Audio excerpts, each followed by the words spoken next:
तो दोस्तों अगला वाला हमारा वेग में क्या है, चौथा वाला हेडिंग तात्क्षणिक वेग है।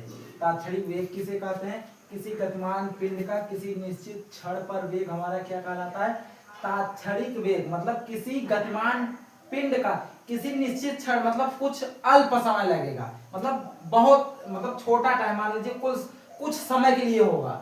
तो मान लीजिए जब कुछ समय लग रहा है तो थोड़ा सा ही विस्थापन मतलब डेल्टा की तरह मतलब छोटा सा विस्थापन होगा। तो हम तात्क्षणिक चार बराबर क्या, तात्क्षणिक वेग बराबर क्या लिख सकते हैं दोस्तों,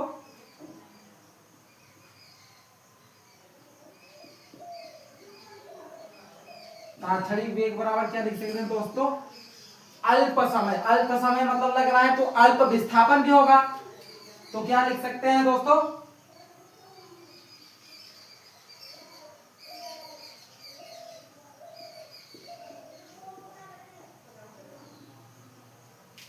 तात्क्षणिक वेग बराबर क्या लिख सकते हैं दोस्तों, डेल्टा एस बटे डेल्टा टी। मतलब डेल्टा का मतलब क्या हुआ, अल्प समय, मतलब कुछ क्षण के लिए लग रहा है तो हमारा क्या कुछ क्षण ही मतलब हमारा विस्थापन में होगा। तो इसको ऐसे भी बोल सकते हैं, अल्प विस्थापन और अल्प समय के अनुपात को हम क्या बोल सकते हैं, तात्क्षणिक वेग। चाहे हम इसको ऐसे भी लिख सकते हैं। अब हमारा हो गया चाल, हो गया चाल भी कई प्रकार के हो गए, चाल का प्रकार भी हो गया दोस्तों, और वेग का भी प्रकार हो गया। अब आ रहा है मतलब अगला वाला दोस्तों हमारा हेडिंग है त्वरण। त्वरण क्या होता है, अब इसके बारे में हम जानते हैं दोस्तों। त्वरण भी हमारा कई प्रकार का होता है। इसमें पहला हेडिंग हमारा क्या है, त्वरण।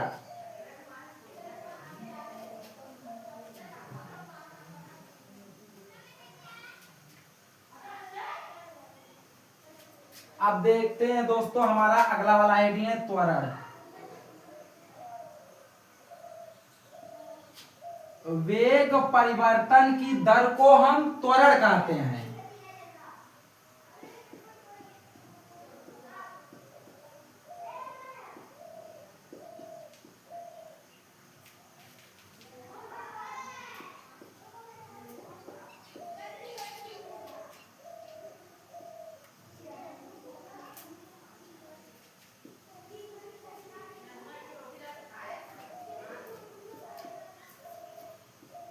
मतलब दोस्तों त्वरण क्या है, वेग परिवर्तन की दर को त्वरण कहते हैं। तो त्वरण बराबर क्या लिख सकते हैं, वेग बटे में समय। त्वरण बराबर क्या लिख सकते हैं दोस्तों, वेग बटे में समय।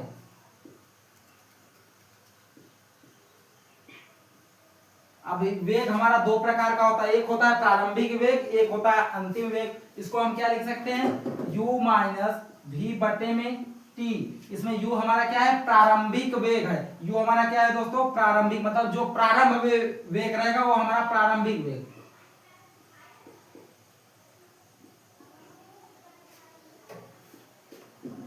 और ये भी हमारा क्या है दोस्तों, अंतिम वेग।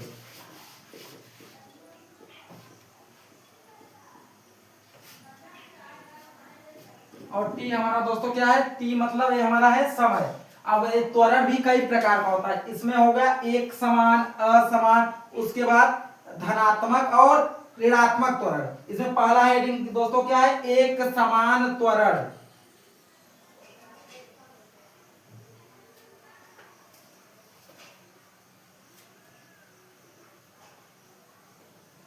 अब इसमें हमारा पहला हेडिंग हमारा दोस्तों क्या है, एक समान त्वरण। ये हमारा कितना, तीन प्रकार का होता है। इसमें हमारा पहला वाला हेडिंग है एक समान त्वरण।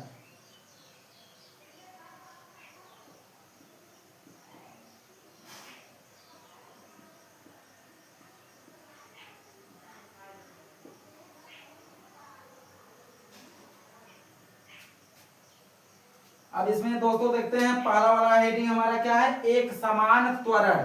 तो पहले देखो इसका हम पहले त्वरण का फार्मूला लिख सकते हैं। त्वरण बराबर क्या, त्वरण को हम क्या, त्वरण बराबर वेग बटे में ऐसे लिख सकते हैं, v minus v u minus v बटे में t। मतलब जब किसी गतिशील वस्तु द्वारा समान समय में समान त्वरण उत्पन्न होगा तो हम उसे क्या बोलेंगे, एक समान त्वरण। ऐसे हमारा असमान त्वरण क्या है, जब किसी गतिशील वस्तु द्वारा या किसी गतिमान वस्तु द्वारा समान समय में समान त्वरण उत्पन्न नहीं होगा तो हम उसे बोलेंगे असमान। लेकिन अब पहला वाला हमारा एक समान है, तो मतलब किसी गतिशील वस्तु द्वारा समान समय में समान त्वरण उत्पन्न हो रहा है या होता है, तो उसे हम क्या बोलेंगे, एक समान त्वरण।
इसमें देखते हैं मतलब किसी गतिमान वस्तु द्वारा समान समय में समान त्वरण उत्पन्न होता है, तो वह हमारा एक समान त्वरण कहलाता है। अब इसमें देखते हैं दूसरा वाला हेडिंग है असमान त्वरण।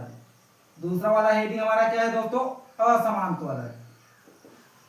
अब इसमें किसी गतिशील वस्तु द्वारा समान समय में समान त्वरण उत्पन्न नहीं होगा, तो हम इसको क्या बोलेंगे, असमान त्वरण।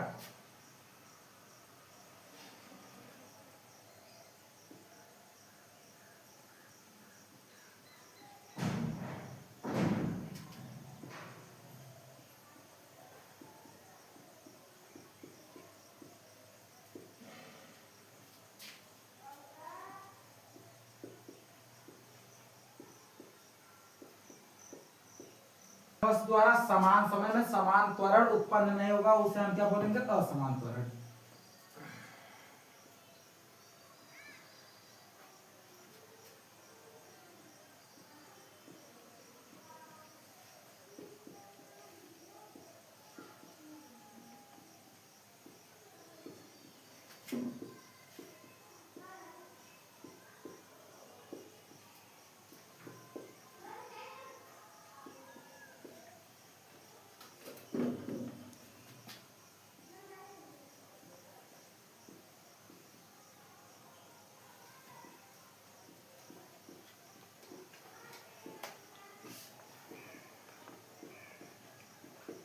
मतलब दोस्तों पहला वाला देखो, एक समान, मान लीजिए किसी गतिशील वस्तु द्वारा समान समय में समान त्वरण उत्पन्न हो रहा है या होता है, तो उसे हम बोलेंगे एक समान त्वरण। और असमान त्वरण का मतलब जब किसी गतिमान या गतिशील वस्तु द्वारा समान समय में समान त्वरण उत्पन्न नहीं होगा।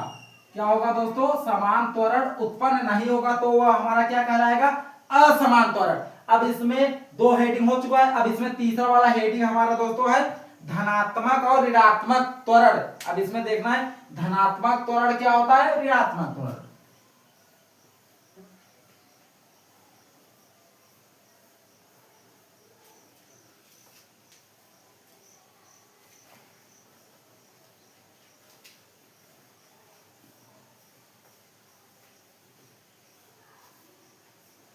अब इसमें तीसरा वाला हेडिंग है दोस्तों धनात्मक त्वरण और ऋणात्मक त्वरण क्या होता है।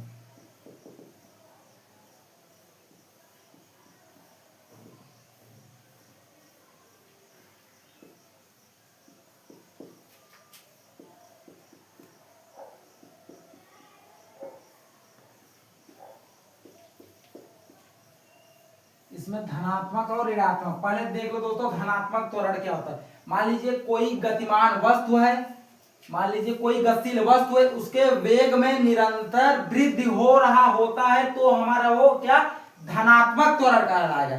मतलब मान लीजिए कोई वस्तु गतिमान है, उसके वेग में निरंतर वृद्धि हो रहा है, तो वह धनात्मक त्वरण कहलाएगा।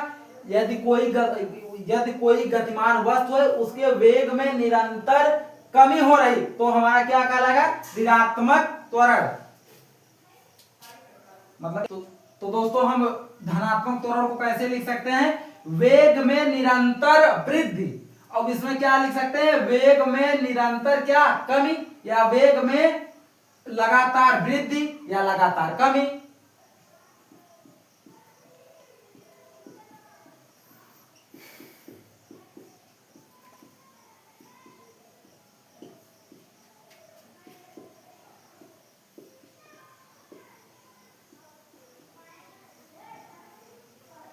जैसे वेग में लगातार वृद्धि हो रहा है तो हमारा क्या कौन सा त्वरण कहलाएगा, धनात्मक, और वेग में लगातार कमी तो हमारा ऋणात्मक त्वरण।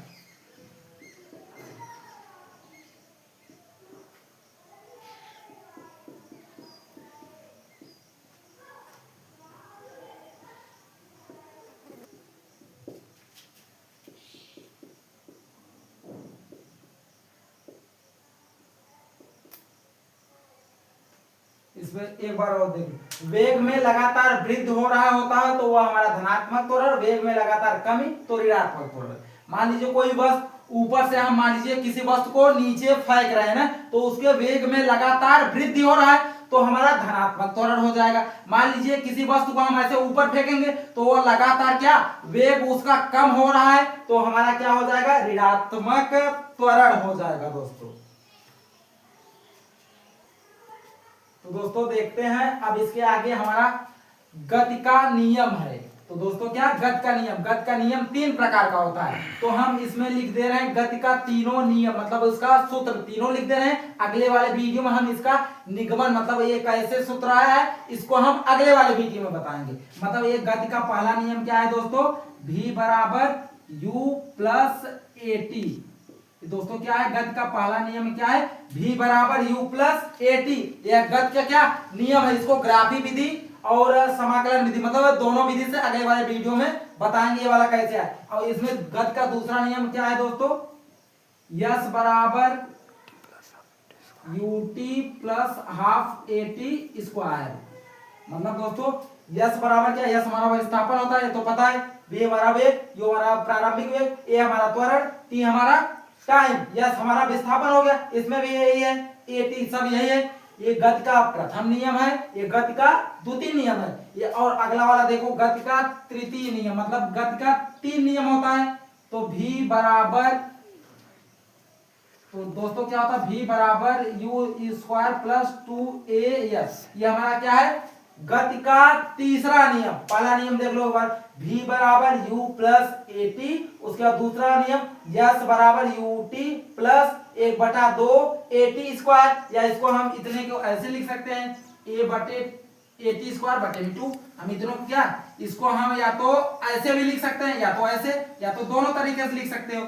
अब ये तीसरा वाला देखो, v स्क्वायर बराबर u स्क्वायर प्लस 2as। इसमें यस क्या है विस्थापन है, a हमारा त्वरण है, 2 का ये तो हमारा गिनती है तो है, ये u हमारा क्या है, u हमारा प्रारंभिक वेग होता है, v हमारा अंतिम वेग होता है। तो दोस्तों अगले वाले हम वीडियो में इन तीनों का ग्राफी विधि से हल करके बताऊंगा कैसे कैसे फार्मूला है। तब तक के लिए बाय।